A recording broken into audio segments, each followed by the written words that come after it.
Hello friends, so in this video we are going to discuss practice question for GRE Quant portion. So before starting this video, let me introduce myself. I am Poojan Davda and I am ex-IIScn, MTech Mechanical. IISc Bangalore is world's topmost research institute, and in GATE exam I have secured AR66 in mechanical background. So let's discuss practice questions, and here is your very first question on your screen. In right angle triangle ABC, ABC is a right angle triangle. The ratio of the lengths of two legs is 2:5. There will be two legs, one vertical leg and one horizontal leg. So ratio is given to us. If the area of the triangle ABC is 20, area is also given to us. Then what is the length of hypotenuse? Right? And we are given with options such as 7, 10, 4 times root 5, root of 29 and 2 times of root 29. So we can highlight these keywords: right angle triangle and ratio of two legs is 2:5.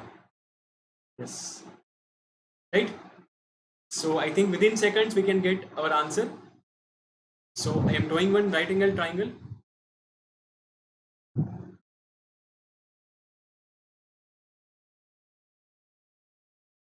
And we have to find length of hypotenuse.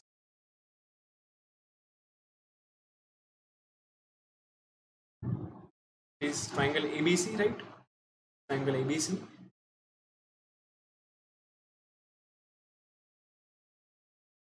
So ratio of two legs, right? We can say AB is a vertical and BC is horizontal leg. And third side will be hypotenuse. So this ratio is 2:5. So can we assume sides like this? 2x and 5x, right? If you take ratio of these two sides, it will become 2/5. X will be cancelled out, right? And we can apply Pythagoras theorem to find side length AC, right?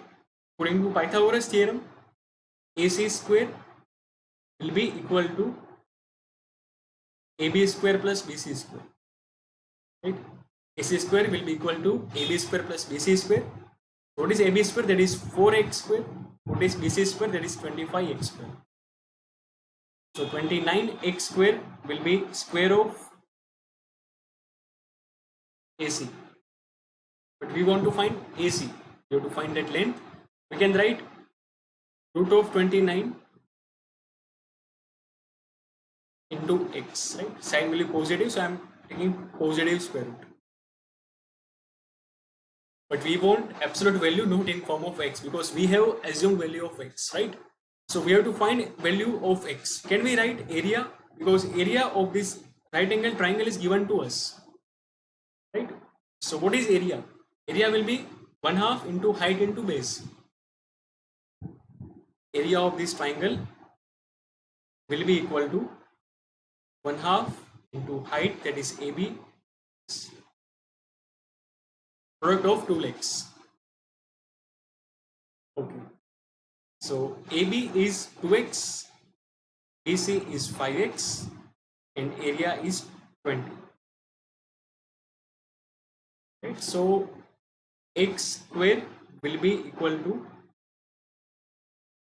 4. So x will be equal to, we have to just put value of x equals to 2. So this will become 2 times root of 29. Right? This hypotenuse, that is AC, will be 2 times root of 29, and yes, option E is correct answer for this question. You have to use formulas and we have to put the values and we have to get the answer. This question is very easy. Okay. So let's move on the next question, and here next question on your screen. If A and B are two solutions of the equation, if A and B are two solutions of the equation, so we are given with one quadratic equation. We are given with one quadratic equation: x square minus 5x plus 4 equal to 0. Right? Then what is the value of 1 plus a whole divided by a into 1 plus b whole divided by b? you have to find value of this given expression. You have to find real number, right? So we have studied quadratic equations in 9th and 10th standards. It's very easy topic, and you can write quadratic equation in generalized form like ax square plus bx plus c. You can write quadratic equation in this form.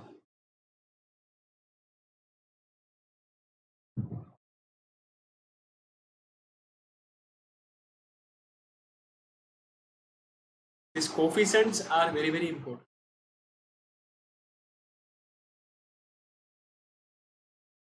Plus c is equals to 0. Right? And suppose because it's quadratic equations, you will be getting two roots, right? Power is 2, you will be getting two roots. So if alpha and beta are roots of this equation, if alpha, this is quadratic equation, if alpha and beta are roots of this equation,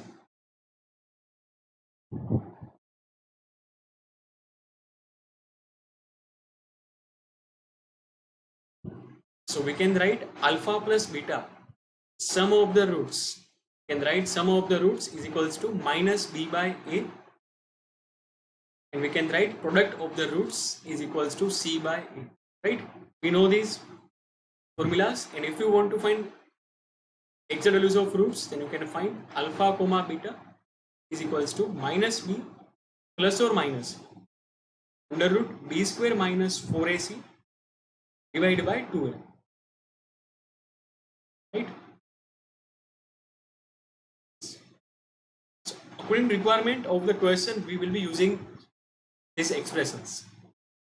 Okay, when I am observing this expression, I am finding a into b.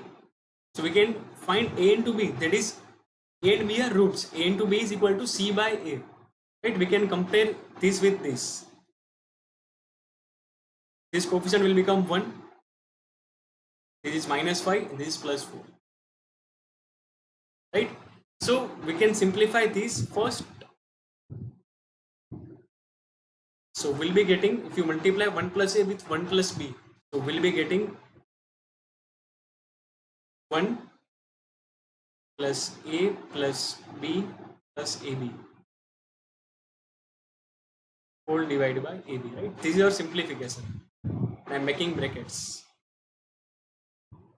We can find sum of the roots and we can also find product of the roots. One is constant, and we have to just simplify this. So what will be product of the roots? This divided by this. What is product of the roots?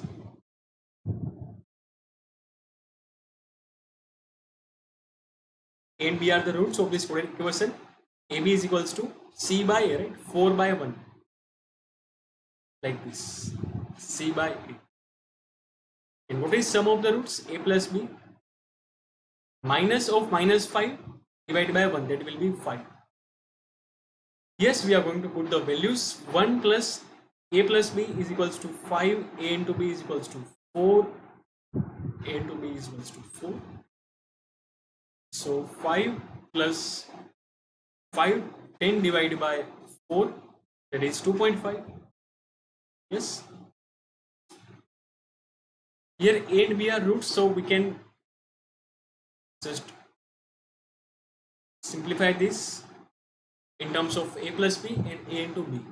If you are confused in this form, then I am writing different names over here. I am writing P, Q and R, right? So it will be easy for you. Because A and B are roots, right? A and B are roots, so I am writing sum of the roots. Okay, let me just, I am writing roots like A and B. So sum of the roots will become minus of Q by P, right? And product of the roots will become R by P. Yes, it will help you. A into B and equation is given to us in the question.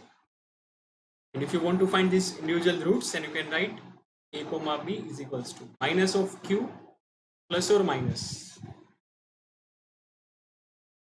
q square minus 4pr divided by 2 times q.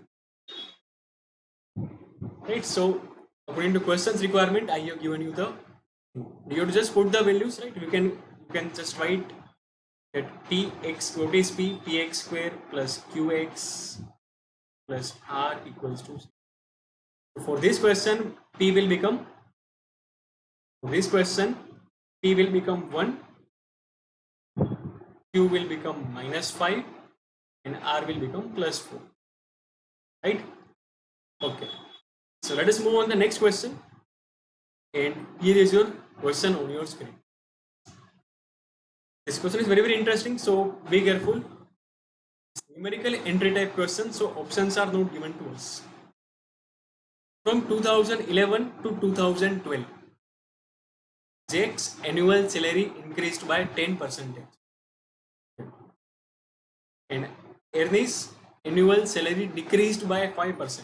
So one person got increment, second person got decrement. Okay.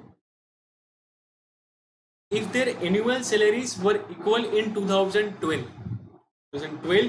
salaries of these both persons are equal, then Ernie's annual salary in 2011 was what percentage greater than Jack's annual salary in 2011? Right? So this is the data. One person got increment, one person got decrement. And in 2012, salaries of these both persons are equal. Right? We are not given with initial salaries of anyone. So we have to assume suitable value. You can assume any value for any one person's salary, and rest all the things will be taken care by the question itself.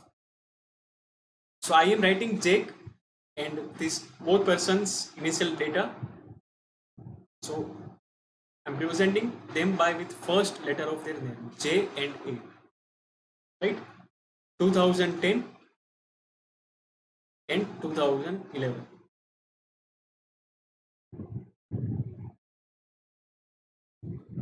Right? Sorry, 2011 and 2012.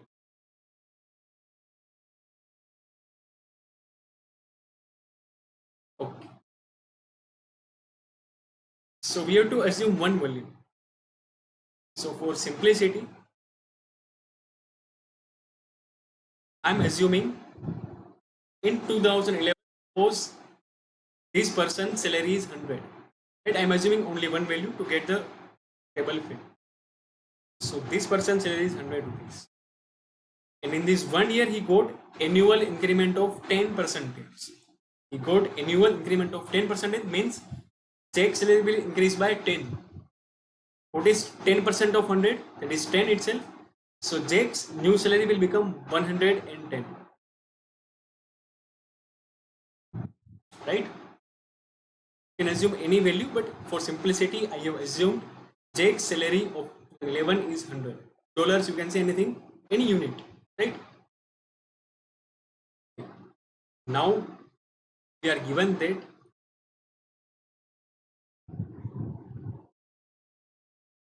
their annual salaries were equal in 2012. In 2012, both are having same salary. So if this person is having this salary, then second person will also have same salary. Right? And we don't know this value.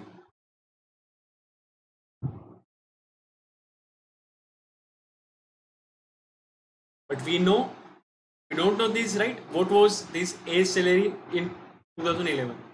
We have assumed as X. But we know that this person's salary got decreased by 5%. So if in 2011 this person's salary is X, then what will be the new salary? Right? I'm erasing this term. If in 2011 salary is X, then in 2012 salary has decreased, right, by 5%. So x minus 5% of x, right? What will be 5% of x? 5 into x divided by 100, that will become 0.05 times x.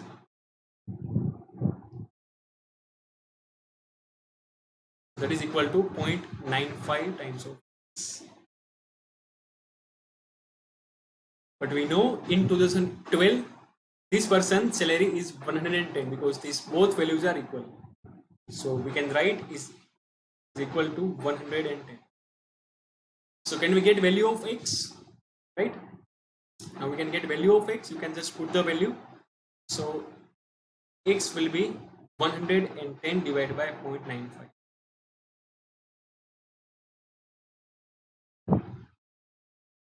We can put this value over here. So we can use calci, right? Because we want exact value. So it is equal to 115. X is equals to this. So I'm writing this value over here.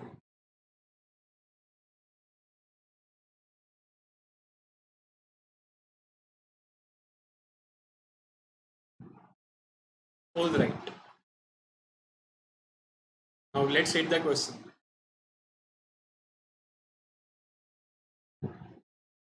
A's annual salary in 2011 was what percentage greater than J's annual salary in 2011? So J's annual salary is 100 and A's annual salary is 115.78. So what is this difference, right? What is difference between these? The difference is this one minus this one, that is 15.78, and that is percentage itself, because you have taken 100 as a reference, right? So if you are assuming these values, then it will save a lot of time. What is the question, right? We have to find this value for 2011. A salary in 2011 minus J salary in 2011 divided by J salary compared to J, right, into 100. That is our answer. As we have assumed J salary in 2011 is 100, 100 will be cancelled out and that difference will become our answer. So yes, it is nothing but percentage itself, right? So yes, this will be the correct answer, 15.78 up to 2 decimal places. So let us move on to the next question, and here is your next question on your screen. According to surveys at a company, 20% of employees owned cell phones in 1994. In 1994, only 20% of employees owned cell phones. And 60% of the employees owned cell phones in 1998.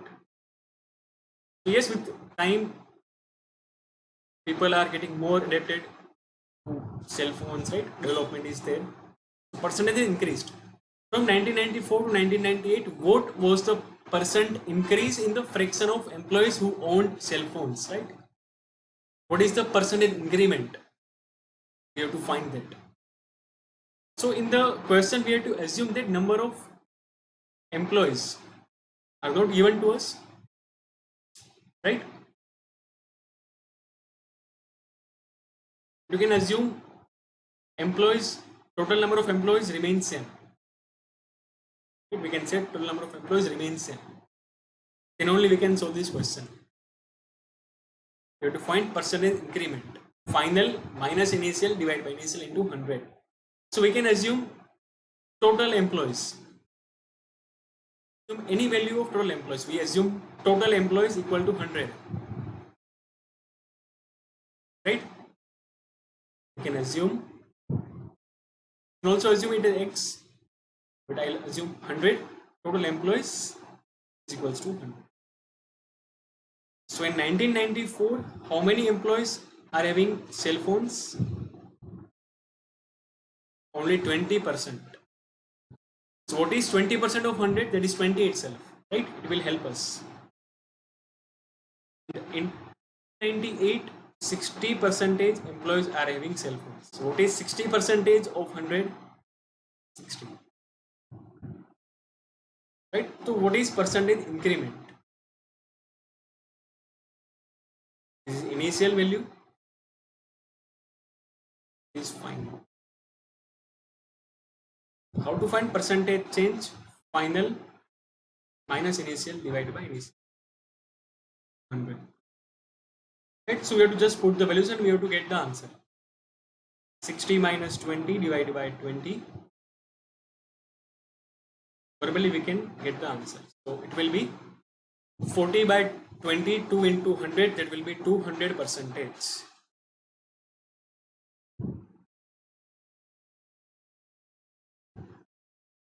So answer will be 200. Right?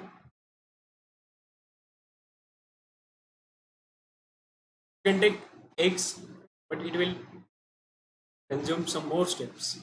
So this way is very easy according to me. Having cell phones, we can say.